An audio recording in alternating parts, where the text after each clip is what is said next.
Hello and welcome. This is Joyce Edison. I want to welcome you to the Workplace Wellness Forum today. And my speaker and my guest here is Ali Nathaniel. Ali, welcome. Tell us a little bit about yourself. Thank you so much, Joyce, and thank you for having me here.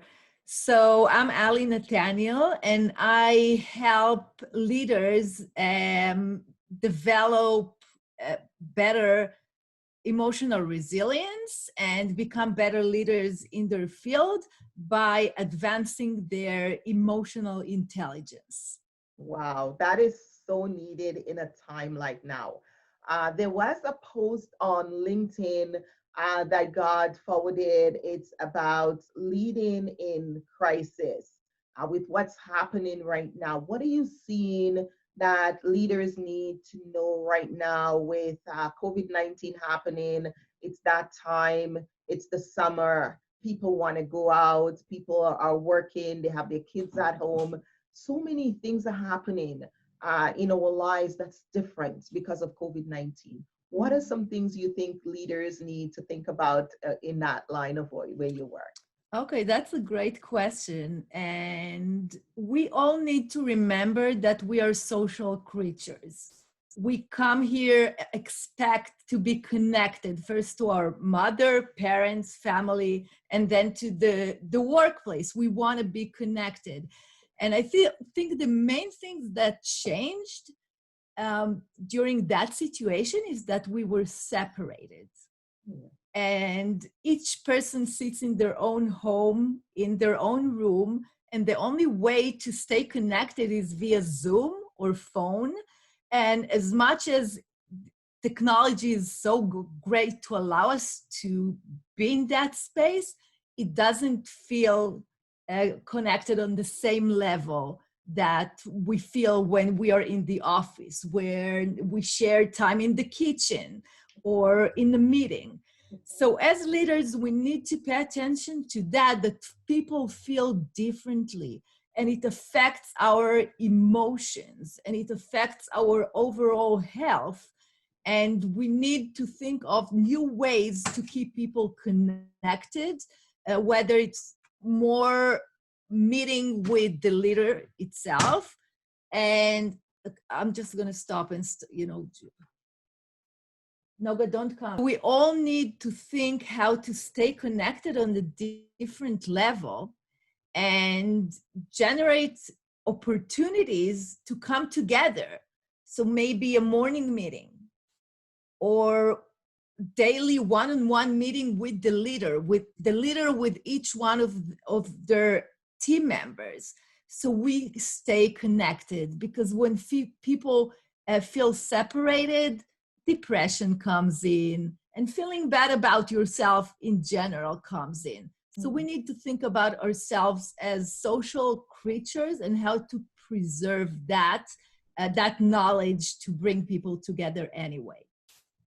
That is so important. And I'm glad you mentioned that, because one of the things that many people tell me they miss is the camaraderie at work, the high five, seeing the other person, just knowing the other person is in the cubicle. Gives them some sense of emotional satisfaction. Mm-hmm. Even if, and one of my clients says, Joyce, even if I didn't say good morning or even talk to them, but just knowing they were there was different than me being by myself at home working. And even if we're working on the same thing, it just feels so disconnected. And that mm-hmm. comes back from, as you said, being creatures of habits too. We're not just social creatures, but we're also creatures of habit. And so we've always equated work with congregating together in a building or in some form. So now that we have to do this mind switch, right? That mindset switch, that working doesn't necessarily mean that we're all together. How does that impact our emotional resilience? So, first of all, I'll say that working, even if being separated in different, locations, we're still together because we have a common goal. We are working toward achieving the same goal. So we are a team, no matter what. And we need to strengthen that feeling that although we are away from each other, we are together. Mm-hmm. And this is something that leaders need to take into consideration. How do you create that feeling so your team feels as one as before?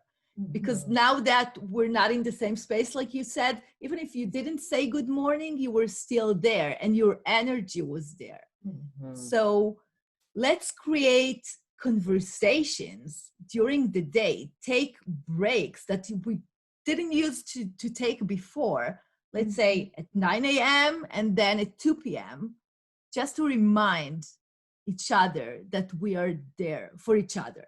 We are Mm-hmm. there to do something together. So important. I think sometimes you get so focused on what you're doing. You're working away, and we're very different, right? And I know I do that. But there are some people who need, I know one of my girlfriends, she just need people.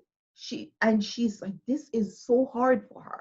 And as a leader, you may have different types of employees.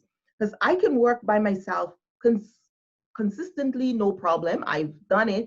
But some people need to have that congregation. They need that connection. They do.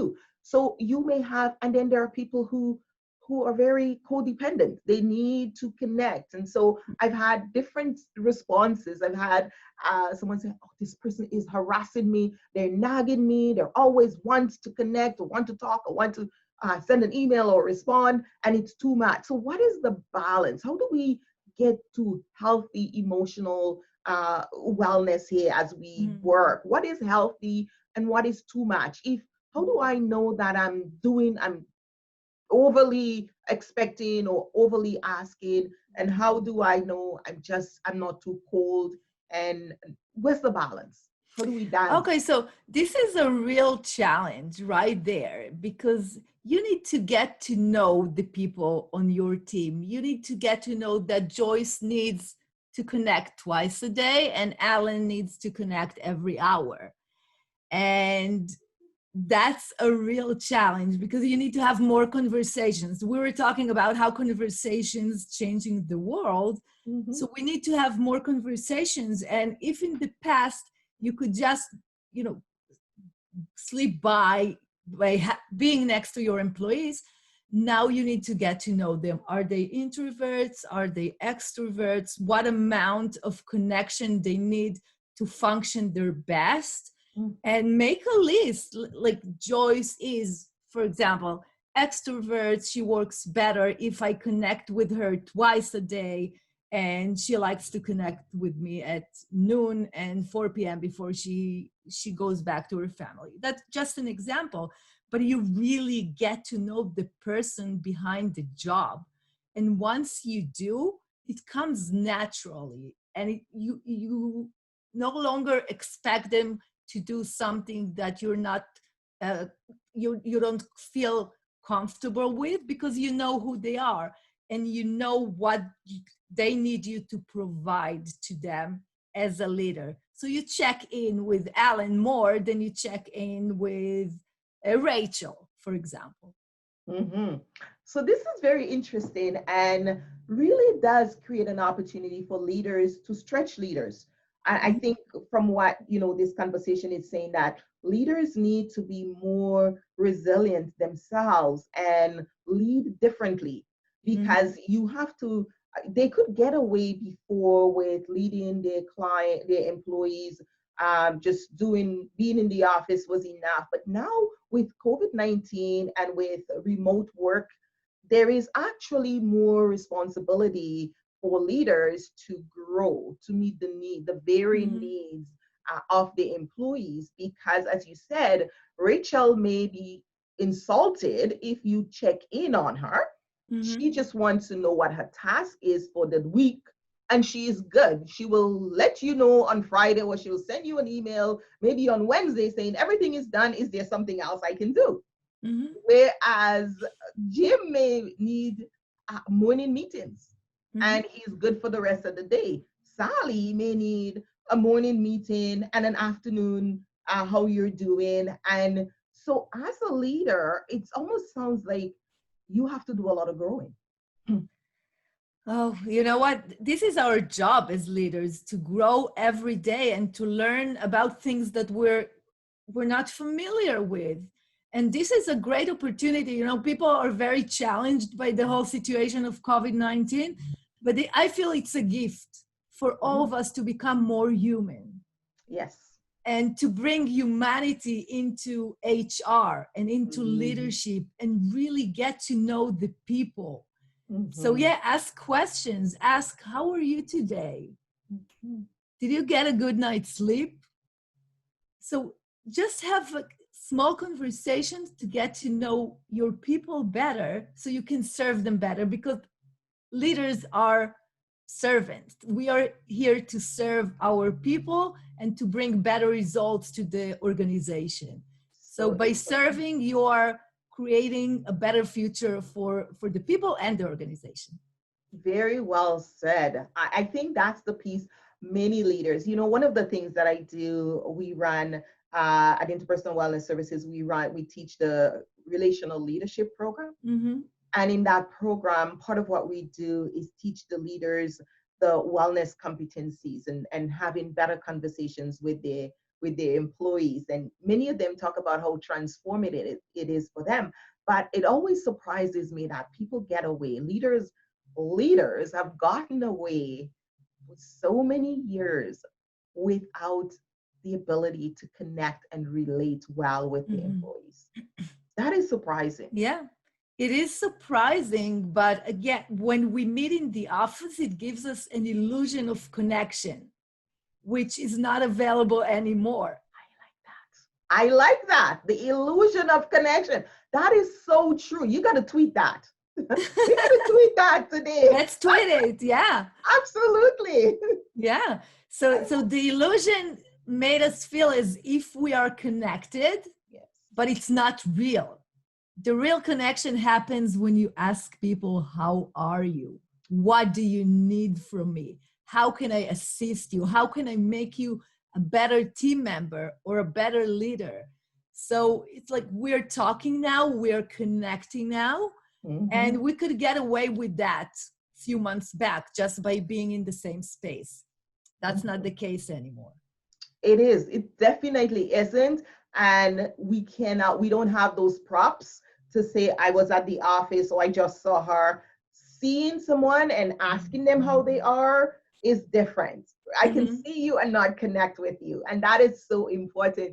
So Yeah. Ali, as we look forward to the Global Workplace Wellness Summit, and you're going to be one of our speakers there, and we're very excited about the summit. It is such an opportune time as we're running the Global Workplace Wellness Summit, November 10th to 13th, to really call on leaders. What is your call to leaders when if as you look at the time we're in, if there's Mm-hmm. a leader looking at this, what do you want to say to them?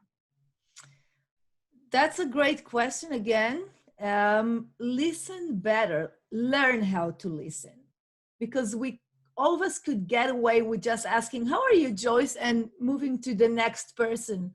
It doesn't work anymore. You need to learn how to listen, what to ask, and really care about your people, because you can't fake caring.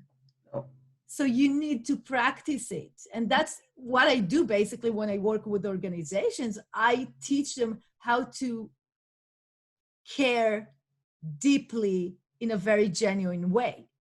And that's what we all need. When we feel cared for, we function better. oh, absolutely. People will unfold. They feel Mhm. safe to be themselves when they feel cared for, right? Exactly. And we talk about that, having those what we call wellness conversations. It's so humanizing and gets people to say, I'm heard. They know my name. I'm seen. Yeah. I'm valuable. Yeah. I love this exercise. It's quickly. I usually ask employees when I'm doing a training, put your hand up if you feel valued at work. And it's usually a 5% people put their hand up. And I was like, what Yeah, are we not exactly doing? that. Exactly that. And feeling value can be as small as asking, Joyce, how's your cat doing? Because you told me yesterday that the cat doesn't feel well. So Mm-hmm. it can be in small things, but all leaders need to practice listening. Listening is key to become a better leader, and especially these times in COVID-19. If you're not a good listener, your employees will not feel cared for. Good. So well said. So what is it you're going to be sharing with us at the summit this year? So I will talk about building emotional resilience to become better leaders, to become better employees, to become better CEOs. Wherever you are, you need to build better emotional resilience, because it's about dealing with hardships and crises. And we live in a big crisis now that we have to figure out things. So I'm going to talk about it, and it's always about emotional wellness. Yes. How to use that to build emotional wellness for the long run, not just to deal with the next 2 weeks. Exactly. Exactly. Because resilience is what keeps us going, right? Mm-hmm. Yeah, exactly. So Ali, if someone is looking to connect with you, where could they find you?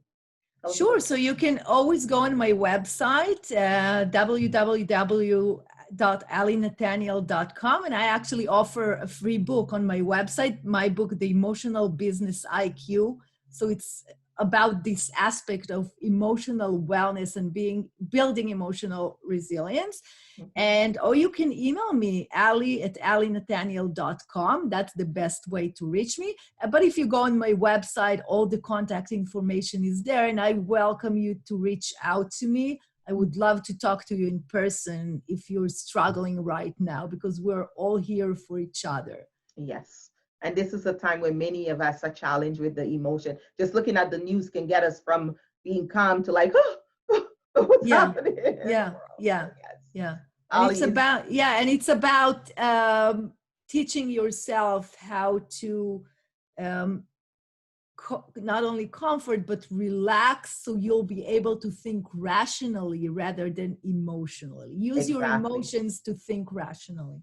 So true. So true. So we're not stress thinking, we're actually thinking rationally. Ali, it's my pleasure having you on the Workplace Wellness Forum today. I thank you for your wisdom that you shared with us. We're going to tweet after this. I'm so looking forward to doing that. Thank you for being here. Thank you so much, Joyce, and have a wonderful day.